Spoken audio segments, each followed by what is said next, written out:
台吹水站。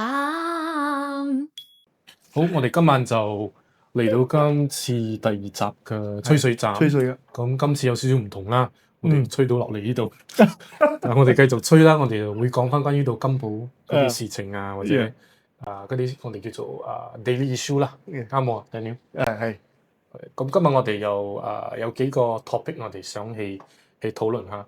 第一咧，我哋就對呢個我哋先講翻 Utah 呢個醫院喺金寶呢度。其實佢咧就喺509過後就10月2018就開始呢個 development 啦 construction 啦。咁2023咧 Utah 咧就開呢個 operation 俾我哋呢啲新嘅 patient 啦。咁總共呢度其實係 offer 嘅就係呢啲咩 Western medicine 啊、traditional medicine 啊。咁總共咧其實係有成250個嗰啲bed， 100個 bed for 嗰啲Western 㗎啦。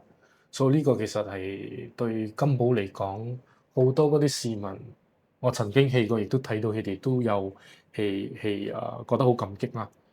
金寶足之都有呢個醫院。咁另外一個問題咧就係唔係問題，其實另外一個 issue 就係點解金寶又再需要多一個政府醫院咧？咁呢個新嘅政府醫院之前聽講到咧，就喺2013嗰時就有咁嘅打算再起呢個醫院，就喺呢個叫做 Bandar Baru。但當然嗰時就有少少呢啲換州議員啦。咁喺呢個 Bandar Baru就冇答到，就而家起咗呢個叫做 Jangkat Baru。我睇消息啦，喺呢個 news 就係講到起愛係between 呢個國賓金寶Batu Gajah，係咪啊Kota Baru Kota Baru 嗰度，因為好多呢啲喺國賓好似係冇醫院啊。國賓冇嘅，冇佢哋去都係嚟金寶呢度係啦。OK， 咁而家呢個問題就係究竟呢個新嘅政府醫院係幾時會搭好？哇！呢個真係答唔到你喎，因為點解咧？因為我哋喺2年前係 actually 2023年嘅時候咧，我哋就睇到呢啲國會議員同埋州議員咧就講明年即係講2024會做噶啦，但係2024過去咗啦，到今年最近2日前咧，我哋先睇到報紙我哋嘅州議員又講係明年可能有進展啦。So 你講幾時真係答唔到你㗎？再加上咧，我哋上個禮拜咧都睇到，連無邊國會議員咧都去咗我哋金寶目前喺山頂嘅醫院去做視察啦。因為點解咧？都有好多啲無邊嘅人啦，除咗去怡保睇呢個政府醫院之外咧，佢哋就會喺金寶呢個 hospital， 我哋所叫嘅山頂醫院啦。山頂醫院。所以山頂醫院已經係好耐咗啦，係超過應該最少有50年嘅歷史啦。所以 capacity 幾多咧？呢個山頂醫院 capacity even 佢哋如果係生細路哥咧，如果佢有需要開刀咧，都喺金寶醫院做唔到嘅，都會送到去怡保醫院嘅。所以個路程幾遠？路程差唔多最快都40分鐘啦。哇！所以好似頭先你講嘅2018年咧 ，actually Utah 2018年開始做呢個醫院啦Utah Hospital， 咁咧2023年已經係做好咗啦。但呢個係我哋講係私人醫院，點解咧？係 Utah 係一個非營利組織啦。咁咧所有佢嘅呢個醫院所捐獻嘅錢咧，都會擠翻落呢個foundation 入邊，係冇分紅出嚟嘅。所以咧，佢會俾得比較低廉啲嘅呢個 service 俾我哋嘅人民啦。所以Utah 頭先你講嘅有250個床位係呢個西醫，同埋咧 TCM 我哋講傳統醫藥輔助啦。唔止係中醫，佢哋仲有呢個馬來人嘅呢個傳統嘅呢個醫藥 urut 啦，同埋印度嘅都有嘅。佢哋真係印度推拿印度嘅嗰個油嘅推拿嗰個，所以係quite interesting。跟住 even 有啲係從吉隆坡特登走落金寶去睇呢啲咁嘅傳統醫藥嘅輔助啦。所以對於我哋金寶嚟講咧，呢個 Utah Hospital 咧係幫到我哋好多。咁當然我哋睇翻2-3日前嘅報紙咧，同埋有啲媒體上嘅評論咧，都有講啦。點解金寶醫院啊搬嚟搬去啊？即係講從新街場啊，之前講新街場又而家搬去呢個鄭家巴魯再之前又講去搬去呢個桂花村路，所以我哋唔明白點解從新街場之前已經有記識咗個地方好好嘅，點解搬咗去？但係 it's okay。但係今日咧如果州政府講要喺鄭家巴魯呢個地方會做呢個金寶醫院咧，其實係多間醫院係好事嚟嘅。但係講幾時咧，我真係答唔到你啊，因為有啲政治人物promise 嘅嘢到而家都做唔到。我睇起呢個點樣講啊？呢個 news 啊，即係2023嗰度宣布講係需要5年嘅時間。咁好似我哋好似 Daniel 你買屋或者我哋買屋都好啦。你買一間屋，其實發展商係起一棟樓定乜，佢都會有一個 timeline 噶嘛。好似我哋買一個 condo 啊，而家唔好講2年或者3年啦，有啲發展商會講4年。咁買家都會知道 OK 喺4年之內，佢嗰個progress 係點樣？首先派 link 幾時搭？咁而家呢個地after 2年for 呢個 so called 金寶嘅新醫院啦，佢連派 link 都未有，咁樣佢哋講呢一個時間2027係會搭到一定搭唔到咧？呢個醫院咁我哋等個日子嚟啦。我睇應該係機會細。其實我哋都可以知道係達唔成噶啦，喺呢個時間，佢哋可能會講 postpone 或者 delay 啊。咁其實嗰個問題係乜嘢咧？呢一方面其實我哋身為人民應該係揾出呢個答案，或者呢啲州議員應該係俾一個答案人民啦。OK， 呢個係我哋第一個 issue 啦。OK， 第二就係我想討論㗎，其實金寶啦呢個地，佢哋嗰個 main economy 係乜嘢？係咪農業？係咪 agriculture？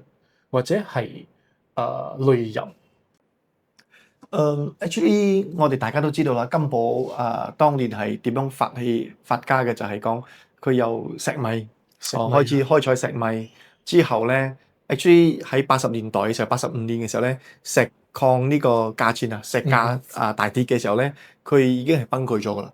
喺80年代尾嘅時候咧，同埋90年代初嘅時候咧，好多當時嘅後生人咧都被逼去跳飛機啦。我哋講去呢個日本啦，去台灣啦，去呢個西方國家啦，瑞士啦、英國啦、美國啦咁咧再加上最近咧係好多係喺新加坡啦。因為點解新加坡個匯率嘛1星幣對3溝2、3溝3所以你講而家目前金寶入邊咧可以做嘅一個生意啦而家普遍上咧，我哋講有兩種啦，兩類啦。第一種係農業類啦佢哋就係種呢個紅樹種呢啲沙葛種呢啲農作物呢個喺近呢個馬里納灣同埋我哋近東興港呢啲地方。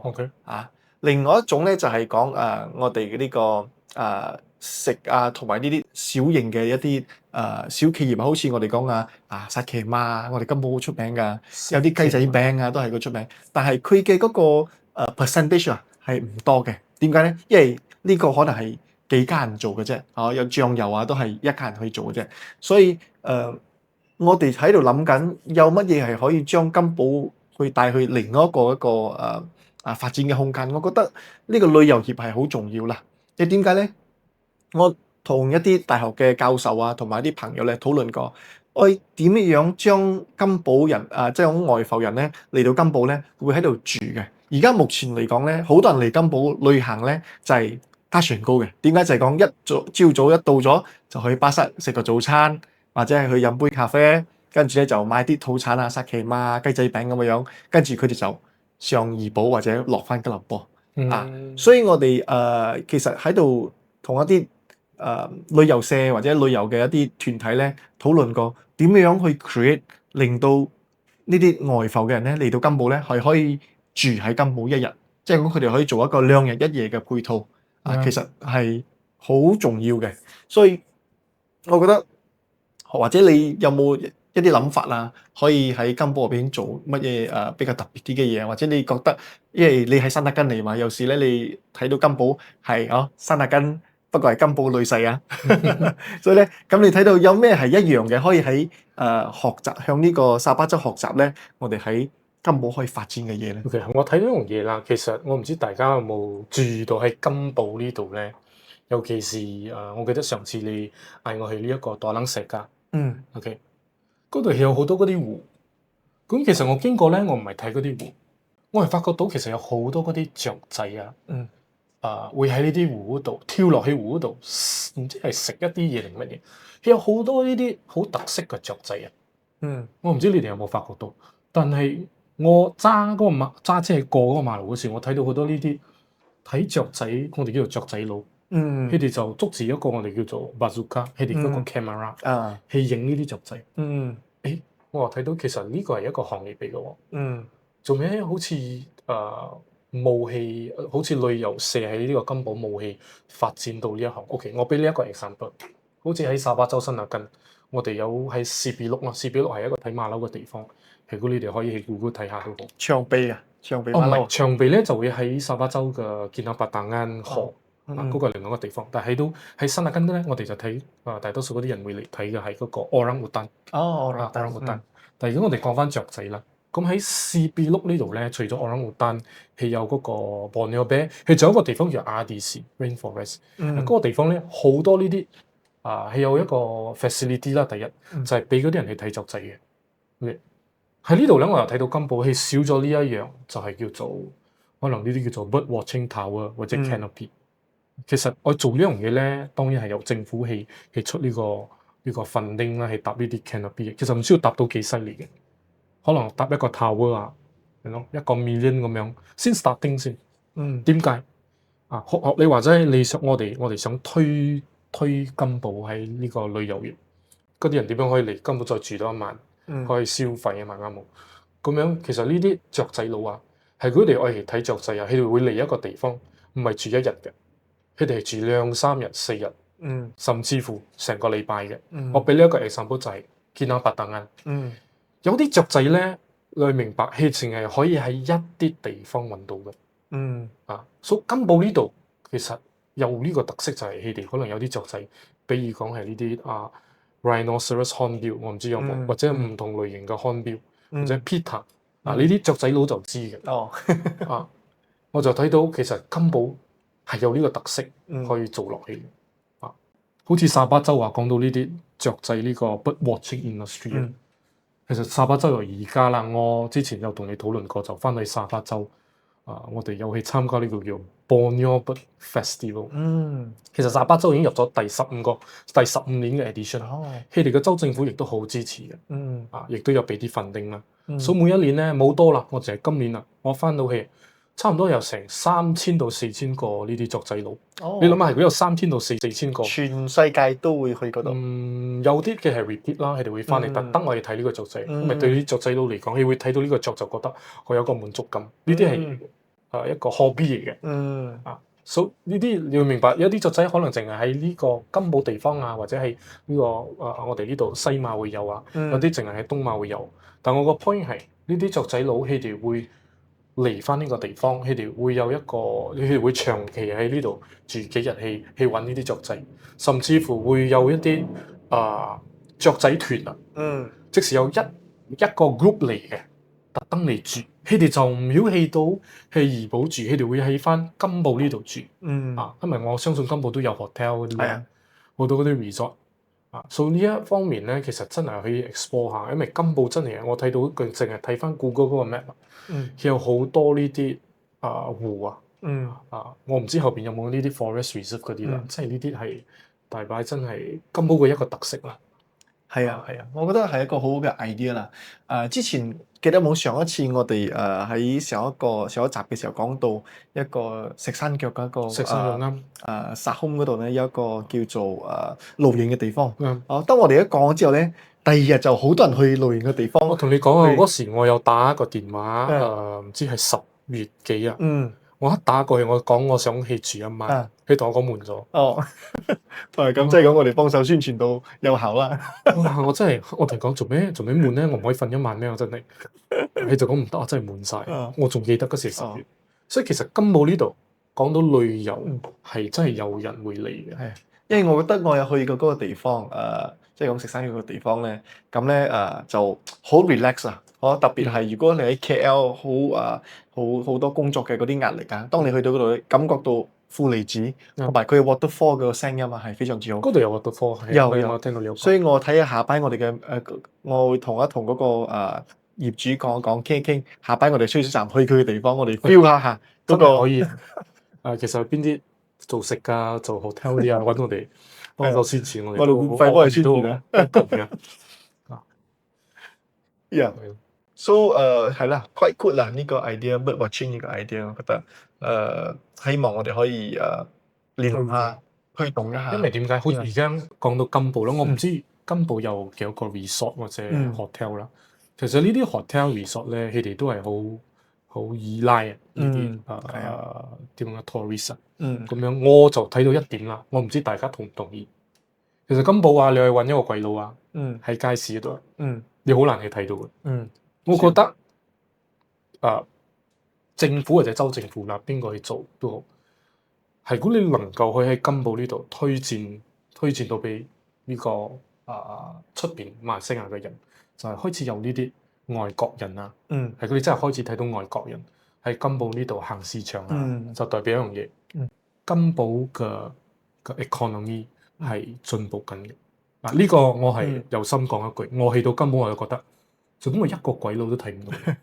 其實做咩冇咧？金寶有咁多呢啲雀仔，係鬼佬去睇嘅嘢嘅，就唔係中國佬喎。中國佬要嘅係去沙灘，中國如果愛嚟馬來西亞就去潛水，係啦，睇得出嘅啲女仔啊，攞嗰啲咩 drone 啊，去照字嗰啲啊。但係反而呢啲 Europe 啊、澳洲鬼啊、美國鬼啊，仲有香港人，佢哋都有呢啲社團會嚟呢一度，所以真係嘅，金寶可以睇呢個就係呢個雀仔嘅旅遊業，我哋叫做 bird watching economy，呢個係一個我哋叫做南海嘅一個 economy。係啊，期望啊，期待你可以喺呢度帶出一個bird watching 嘅一個 festival 或者第一步嘅係如果真係有機會啦，就我想做一個meeting among 我哋金寶嘅 resort owner 定乜嘢？我想知道佢哋究竟有冇買咁嘅 package。即使你喺我呢度住，我哋亦都會，佢哋亦都會有 guide 啦。咁樣你就會 provide 一啲 job opportunity。係啊係。嗰啲 guide 啊、tour guide 啊，tour guide 都有分嘅喎。tour guide 有啲係淨係帶你去金寶啊呢啲地方玩啊。有啲咧就專帶你去睇 wildlife 嘅，或者雀仔又好。係啊。有啲係佢哋都俾咗啲 Orang 同埋一啲本地人咧做導遊啦。導遊啱。因為除咗沙巴有來佛士華 Raffles 嗰個大花之外，其實無邊都有喎。有可能唔知道。喺國賓啊。國賓個地方。會唔會遠咧？因為國賓都好大。不遠㗎。可以入到入係咯，會好入，所以一定需要有呢個tour guide 去帶佢啦。所以我覺得係啊 quite a good move 啦。因為如果唔係講，我哋淨係靠食檔啊咁樣啊，你冇其他嗰啲比較深度嘅旅遊啊，可能人係唔會喺度 stay more than 1 days 或者係 2 days 咁樣咁我哋或者係我哋講呢個旅遊之外咧，我哋講翻而家大家普遍上每一個人都遇到嘅問題啦。OK，我哋嚟到或者你又睇下，即係講 Moody 啊，我哋講講油價呢度。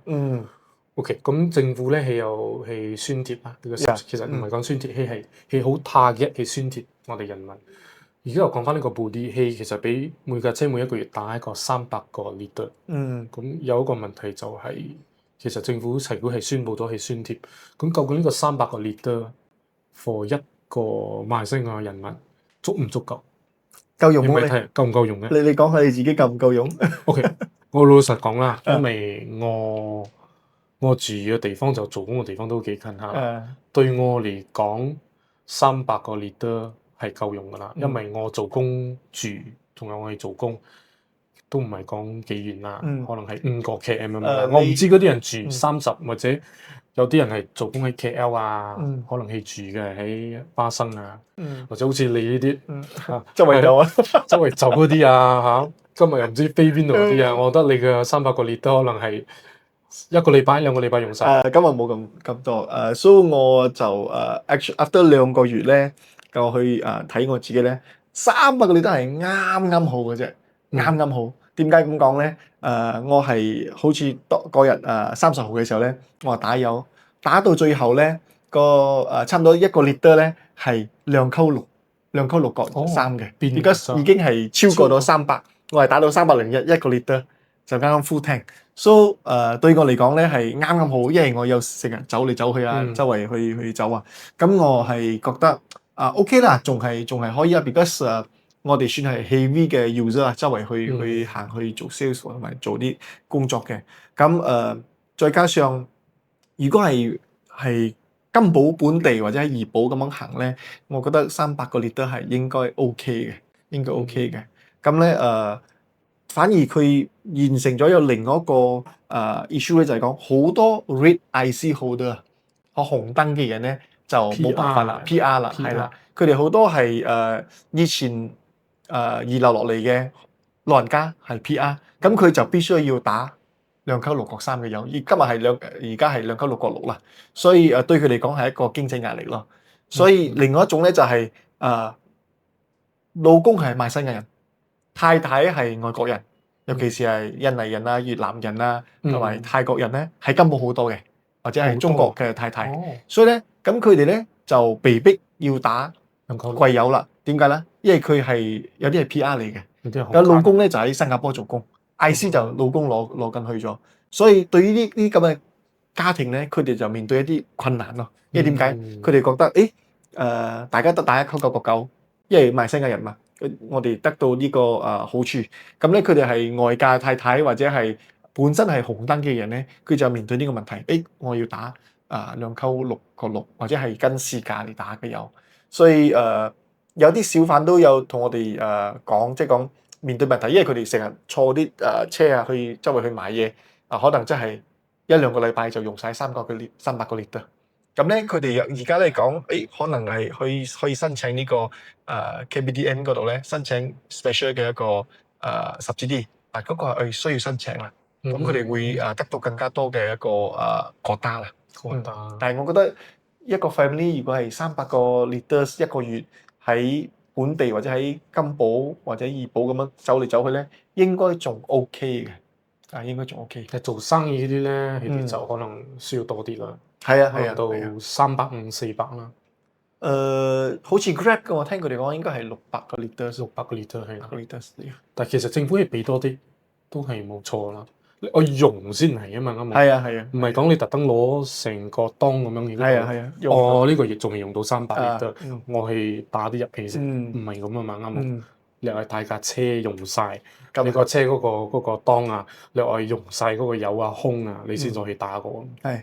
不過暫時嚟講咧，就冇聽到人喺嗰個油站嗰度等啊，嚟借 IC 啊，暫時好似冇見到咁嘅 issue 啦。你睇到咩？政府又去 set 300個 litre 啫，佢應該可以 set 400啊、350啊。我俾你 OK，let's say 你嘅 average usage 係可以到300 litre，俾你打到去400啦。啱冇？俾多一個100 litre你。俾你 test 下睇翻你嘅地單，因為而家佢哋用 IC 去 check 我哋地單，就睇你呢個地單可唔可以用到去400。如果我哋係有機會去做政府 ，OK， 咁呢個數量呢個地單好重要嘅。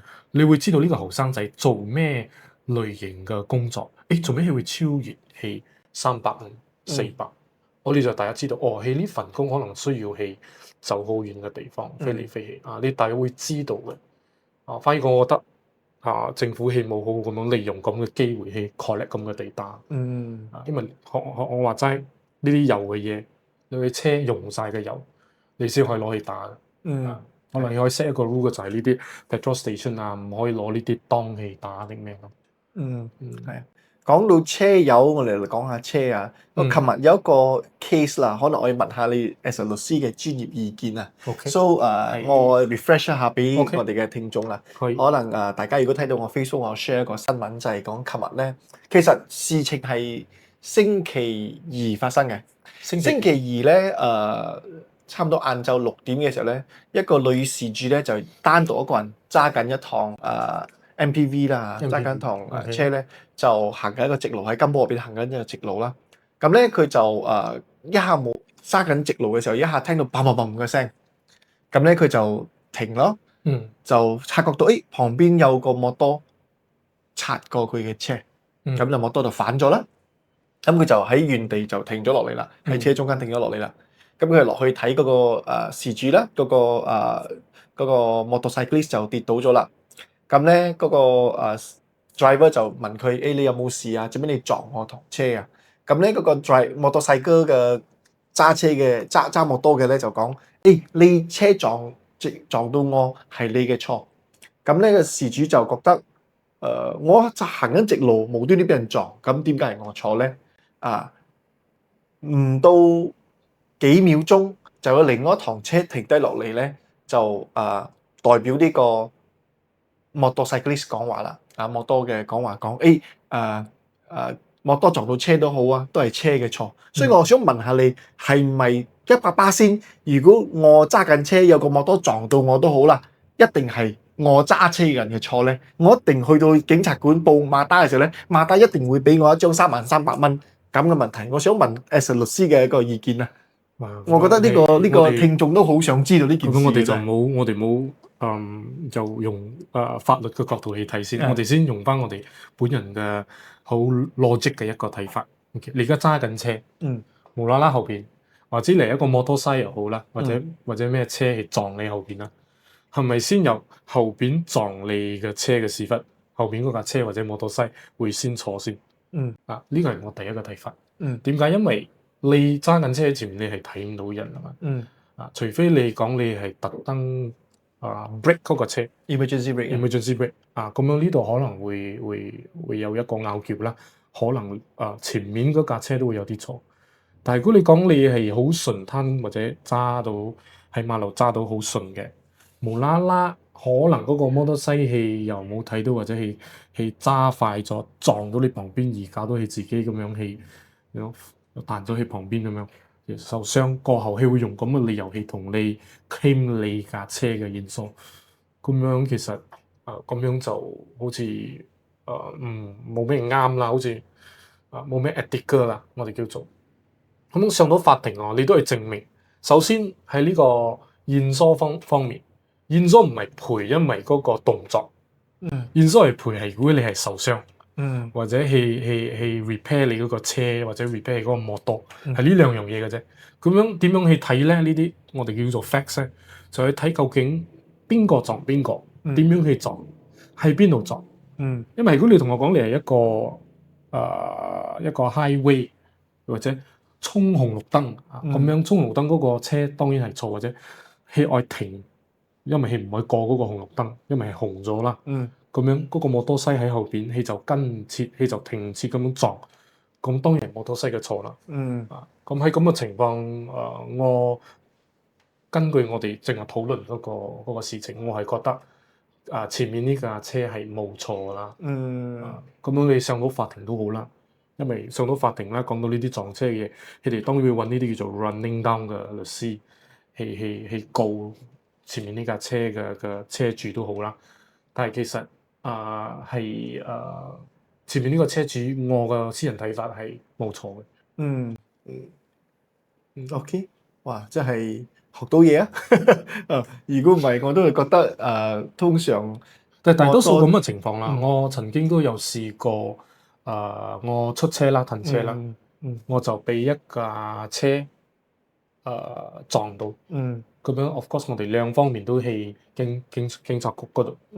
但係其實警察咧係做談好似和事佬咁樣嘅 mediator 咁樣，去談拼我哋兩方面嘅，就問 OK 你同唔同意？正話喺出車嗰時你撞，佢又問翻你同唔同意？正話人哋出車嗰時你撞佢。其實警察喺我哋叫做 traffic police 有唔同嗰個部門佢都會咁樣去問嘅喎。所以我希望嗰啲我哋觀眾聽我哋傾呢個事情都好唔好以為嗰啲警察去到警察局嗰度，警察就會出一個3萬俾你咁樣，唔係咁樣嘅。佢哋都好公道嘅。但係當然有啲警察啦 ，traffic police 佢哋都會係俾啲pressure 你嘅。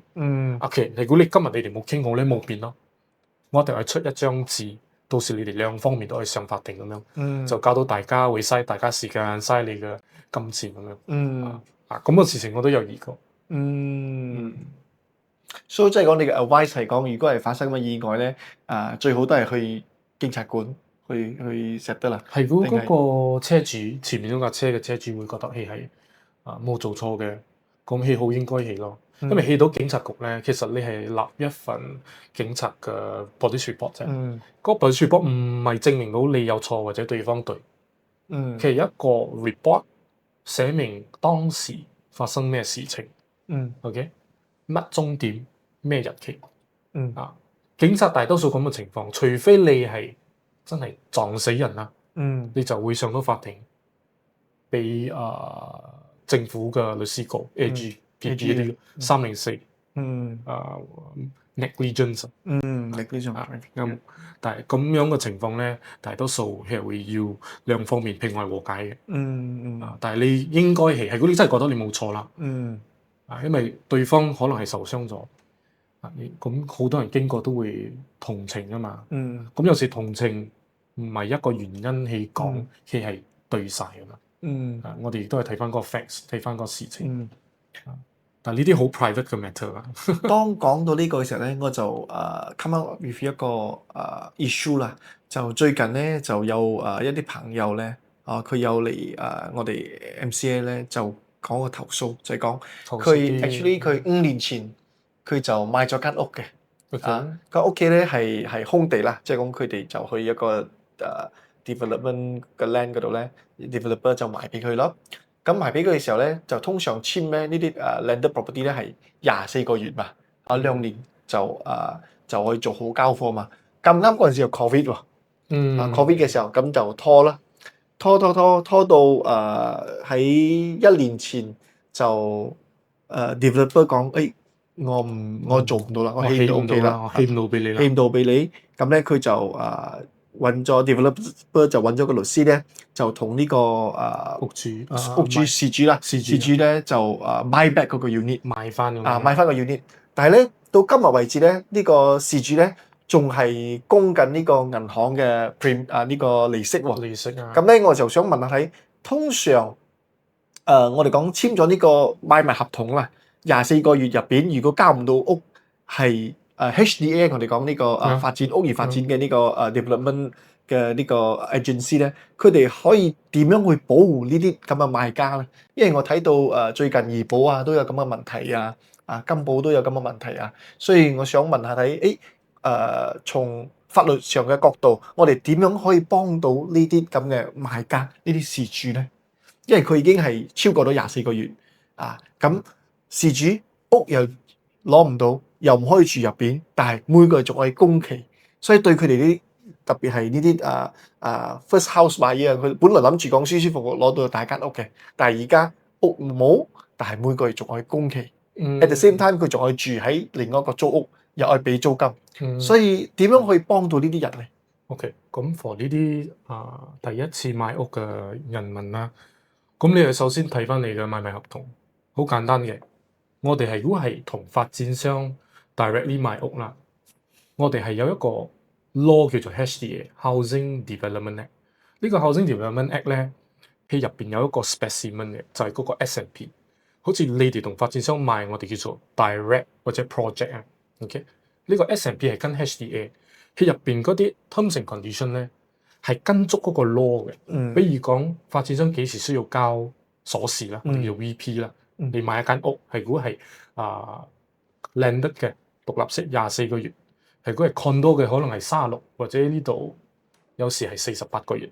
如果呢度係簽個信啦，咁當然啦，發展商係可以跟足嗰個時間而交呢個鎖匙。如果係超過咗咧，即係你係買一個排屋啦，24個月啦，發展商係遲過呢24個月嚟交呢個鎖匙俾你，咁樣當然你係開始計時間咯，計由發展商遲過嗰24個月。到佢交鎖匙嗰日 ，OK 點樣去睇咧？咁你亦都係知道咯。究竟呢個發展商超過嗰個24個月過後啦，佢有冇繼續去起？因為當然 Covid 嚟，好多人做唔到，好多員工或者嗰時唔夠，而家係做翻可能遲咗。嗯咁第一個問題其實你可以問唔係究竟發展商會唔會賠錢俾你，係究竟發展商有冇繼續去起個 project？去遲冇嘢，去遲你可以由去過咗嗰24個月嗰一個日期開始計到去嗰日交鎖匙俾你。OK，咁嘅情況之下咧，你就可以起呢個叫做 housing tribunal 啦。其實唔需要經過律師嘅。OK，你哋自己去攞個 form， 你哋去 Google housing tribunal 啦，攞個 form 填啦，你哋咩 unit 咩屋主嘅名，發展商遲咗幾多日。當然發展商會俾佢嘅理由啦，就係 Covid 嗰時我哋有唔知停工6個月9個月，然之後有一個叫做 Covid Act， 政府唔知批咗一個 extension 唔知幾多個月。好多都係咁樣嘅發展商，尤其是呢度 KL 嘅，但係好多發展商咧，就算政府嗰時係批咗9個月嘅 extension 或者6個月都好，佢哋照樣愛，佢哋將會講，其實呢9個月咧，我亦都有多一個6個月，但我申請咗，政府冇俾，佢哋就會同你上法庭嗰度 fight 啦。咁喺咁嘅情況之下 ，OK， 第一你去 check 呢個發展商公司究竟仲係咪存在，然之後 check 佢遲咗日。咁第三個步驟就係你知道你遲咗一日啦，過後你就去 file 呢個 complaint 啦，喺嗰個 housing tribunal 嘅第4就係咁樣。當呢個發展商係起緊呢棟樓啦，超過24個月啦，你可以知道起到邊一個程度，邊一個 stage。咁你睇翻你嘅買賣合同喺後邊嗰度有一個叫做 deed schedule 嘅，deed schedule 係你嘅銀行啊，係點樣出錢俾發展商啊？佢唔係一次過出嘅。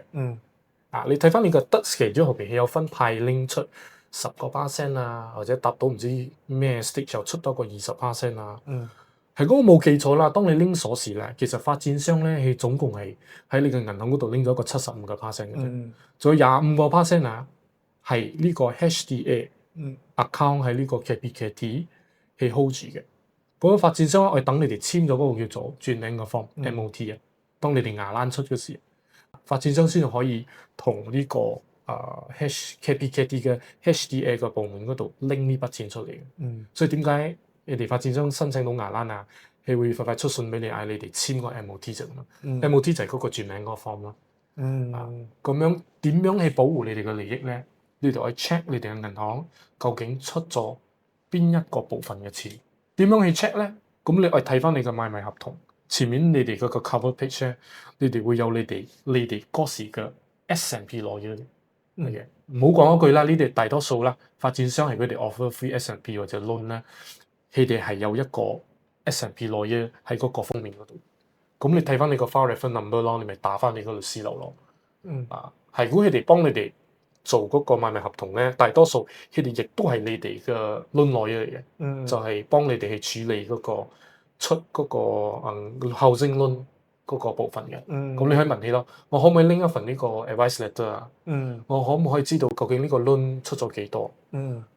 你哋就唔好去問翻你哋嘅 banker 好多人誤會就係佢哋去揾翻你哋以前嗰啲banker 幫佢哋去申請呢個 loan，唔係嘅，你要明白。banker 還 banker 係幫你去申請嗰個 letter offer，過後出錢嗰啲係 HQ bank 嗰度出嘅，佢哋唔曉知嘅，可能有啲 banker 佢哋係 outsource banker，你哋就冇推晒嗰啲責任俾嗰啲 banker，所以你又揾啱人，呢一方面好多人都誤會嘅，佢哋講我已經找了這個 banker，都沒有理喎，唔係，你唔好怪人哋。蘇仔講最容易嘅方式就係我哋file個 form 去 tribunal 啦，tribunal 啦呢個，我哋 housing tribunal。然之後呢個 tribunal 咧係律師唔可以起嘅，係你私人起，好簡單嘅。你係知道你幾時應該拎到鎖匙，你就係計出嚟嘅啫。OK，好。咁樣陣間咧，我就同你攞張 form，之後我擠上我嘅 upload 落我嘅 Facebook。有冇問題啊？咁方便嗰啲朋友咧就可以任何記得愛去 Daniel 嘅 page 呢度，我哋陣 Daniel 會擠個 form 啦。係啦，咁方便大家 download 就填咗就 submit 去呢個 housing tribunal 啦。我保護自己作為一個buyer 啦 home buyer，有時係好即係講咩啊？好似我諗翻自己啦，好彩我買嘅第一間屋咧係好負責任嘅呢個發展商買到就連隨交屋就冇面對咁嘅問題。當我發現身邊嘅朋友咧係原來買咗簽咗合同啦，供緊期啦，但係冇攞到屋企咧，其實係好 suffer 嘅，係好辛苦嘅，自己係俾租金，同時我 service 嗰個 loan。所以我哋又冇咁嘅法律知識咧，係其實係好無助啊，好無助，好無奈嘅。所以如果你又可以俾到我哋一個免費嗰個呢個 advice 同埋 of course 我哋將佢 upload 喺我呢個 Facebook 嗰度啦，咁方便大家 download 落嚟可以填，跟住 submit 去呢個相關部門，希望呢個嘢可以幫到大家。係啦。So 今日都差唔多，都成個鐘咯。有成個鐘㗎啦。哇！真係，或者我哋問下線上仲有嘅 friend 啊，仲有咩好似大家如果你哋仲有咩嘢topic 啊，比如講你哋根本有咩問題，好似呢啲，但係唔好去襲擊人啦。你哋可以可能俾我哋知道下，我哋可能喺下一集係啊，再做一啲希望可以帶領到金寶去進步嘅一個方向嘅一個吹水集，都可以幫到大家。thank you 大家。如果係呢個可以幫到大家，或者你身邊朋友咧又一樣面對咁嘅問題咧 ，share 呢個link 俾佢，咁等佢睇睇，了解成個嘢。啱啦，多謝大家。咁樣我哋就下一集嘅吹水集再見面啦。 Thank OK， you 我係 Dylan，呢個係 Daniel，你好。拜。